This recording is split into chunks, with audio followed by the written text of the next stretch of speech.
आदि गुरु शंकराचार्य जी द्वारा विरचित भज गोविंदम। हे मोह से ग्रसित बुद्धि वाले मनुष्य, गोविंद को भजो, गोविंद का नाम लो, गोविंद से प्रेम करो, क्योंकि मृत्यु के समय व्याकरण के नियम याद रखने से आपकी रक्षा नहीं हो सकती है। हे मोहित बुद्धि वाले मनुष्य, धन एकत्र करने के लोभ को त्यागो, अपने मन से इन समस्त कामनाओं का त्याग करो, सत्य के पथ का अनुसरण करो, अपने परिश्रम से जो धन प्राप्त हो उससे ही अपने मन को प्रसन्न रखो। स्त्री शरीर पर मोहित होकर आसक्त मत हो, अपने मन में निरंतर स्मरण करो कि ये मांस वसा आदि के विकार के अतिरिक्त कुछ और नहीं है। जीवन कमल पत्र पर पड़ी हुई पानी की बूंदों के समान है, अनिश्चित एवं अल्प है, क्षणभंगुर है। यह समझ लो कि समस्त विश्व रोग, अहंकार और दुख में डूबा हुआ है। जब तक व्यक्ति धनोपार्जन में समर्थ है, तब तक परिवार में सभी उसके प्रति स्नेह प्रदर्शित करते हैं, परंतु असक्त हो जाने पर उसे सामान्य बातचीत में भी नहीं पूछा जाता है। जब तक शरीर में प्राण रहते हैं, तब तक ही लोग कुशल पूछते हैं। शरीर से प्राण वायु के निकलते ही पत्नी भी उस शरीर से डरती है। बचपन में खेल में रुचि होती है, युवावस्था में युवती के प्रति आकर्षण होता है, वृद्धावस्था में चिंताओं से घिरे रहते हैं, किंतु प्रभु से कोई प्रेम नहीं करता। कौन तुम्हारी पत्नी है, कौन तुम्हारा पुत्र है, यह संसार अत्यंत विचित्र है। तुम कौन हो, कहां से आए हो बंधु, इस बात पर तो पहले विचार कर लो। सत्संगत्वे निसंगत्वं, निसंगत्वे निर्मोहत्वं, निर्मोहत्वे निश्चलतत्वं, निश्चलतत्वे जीवनमुक्तिः। सत्संग से वैराग्य, वैराग्य से विवेक, विवेक से स्थिर तत्व ज्ञान और तत्व ज्ञान से मोक्ष की प्राप्ति होती है। आयु बीत जाने के बाद काम भाव नहीं रहता, पानी सूख जाने के बाद तालाब नहीं रहता, धन चले जाने पर परिवार नहीं रहता और तत्व ज्ञान होने के बाद संसार नहीं रहता। धन शक्ति और यौवन पर गर्व मत करो, समय क्षण भर में इनको नष्ट कर देता है। इस विश्व को माया से घिरा हुआ जानकर तुम ब्रह्म पद में प्रवेश करो।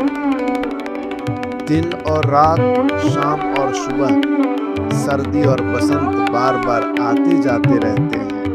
काल की इस क्रीड़ा के साथ जीवन नष्ट होता रहता है, पर इच्छाओं का अंत कभी नहीं होता है। तुम्हें पत्नी और धन की इतनी चिंता क्यों है? क्या उनका कोई नियंत्रक है? तीनों लोकों में केवल सज्जनों का साथ ही इस भवसागर से पार जाने की नौका है। बड़ी चटाएं, केस रहित सिर, बिखरे बाल, भगवा वस्त्र और भांति भांति के वेश, ये सब अपना पेट भरने के लिए ही धारण किए जाते हैं। अरे मोहित मनुष्य, तुम इसको देखकर भी क्यों नहीं देख पाते हो?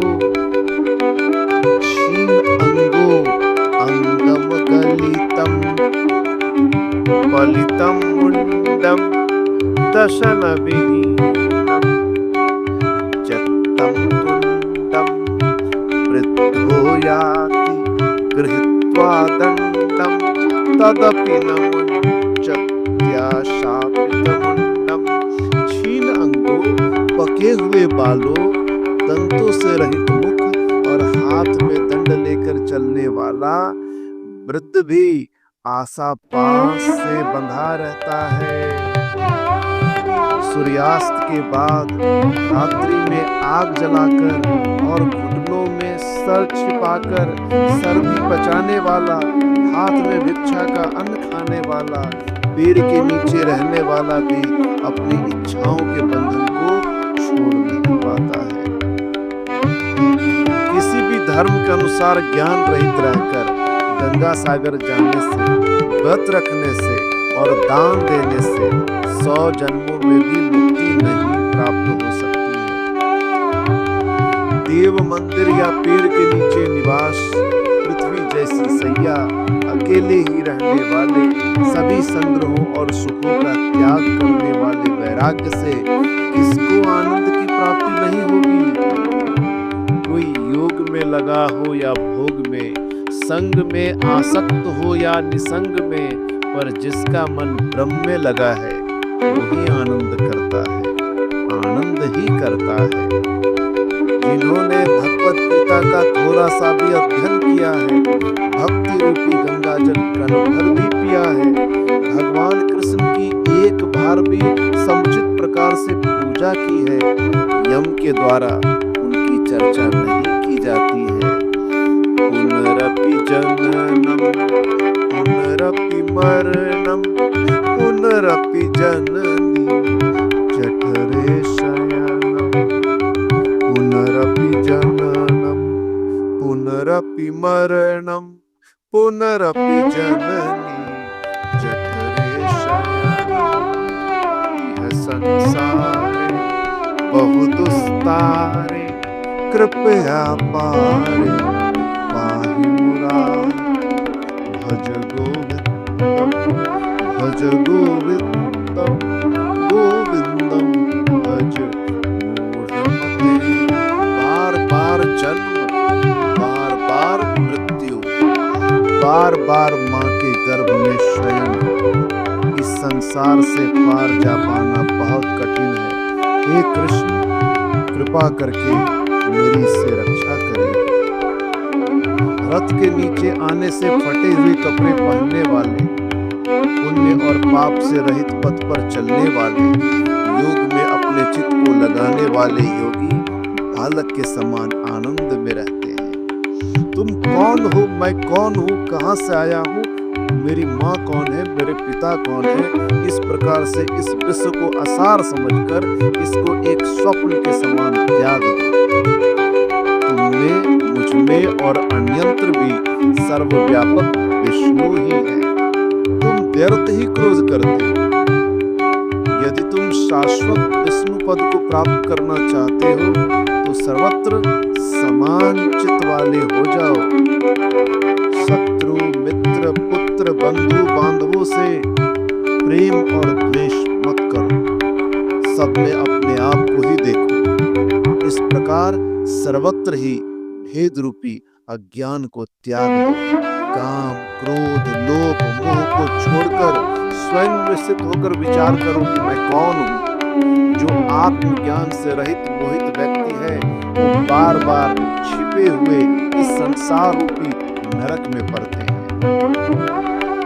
भगवान विष्णु के सहस्त्र नामों को गाते हुए उनके सुंदर रूप का अनवरत ध्यान करो। सज्जनों के संग में अपने मन को लगाओ और गरीबों की अपने धन से सेवा करो। सुख के लिए लोग आनंद भोग करते हैं, जिसके बाद इस शरीर में रोग हो जाते हैं। यद्यपि इस पृथ्वी पर सबका मरण सुनिश्चित है, फिर भी लोग पाप में आचरण को नहीं छोड़ते। धन अकल्याणकारी है और इससे जरा सा भी सुख नहीं मिल सकता है। ऐसा विचार प्रतिदिन करना चाहिए। धनवान व्यक्ति तो अपने पुत्रों से भी डरते हैं, ऐसा सबको पता ही है। प्राणायाम, उचित आहार, नित्य इस संसार की अनित्यता का विवेक पूर्वक विचार करो। प्रभु नाम का जाप करते हुए समाधि में ध्यान दो, बहुत ध्यान दो। गुरु के चरण कमलों का ही आश्रय मानने वाले भक्त बनकर सदैव के लिए इस संसार में आवागमन से मुक्त हो जाओ। इस प्रकार मन एवं इंद्रियों का निग्रह कर अपने हृदय में विराजमान प्रभु के दर्शन करो। इस प्रकार व्याकरण के नियमों को कंठस्थ करते हुए किसी मोहित वैयाकरण के माध्यम से बुद्धिमान श्री भगवान शंकर के शिष्य बोध प्राप्त करने के लिए प्रेरित किए गए।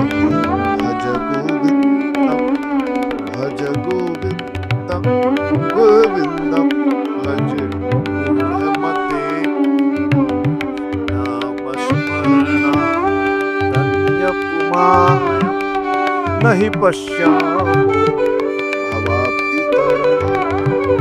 गोविंद को भजो, गोविंद का नाम लो, गोविंद से प्रेम करो, क्योंकि भगवान के नाम जप के अतिरिक्त इस भवसागर से पार जाने का अन्य कोई मार्ग नहीं है। भज गोविंदम भज गोविंदम गोविंदम भज मूढ़मते। हरि ओम तत्सत, हरि ओम तत्सत, हरि ओम तत्सत। ओम श्री शिवार्पणमस्तु।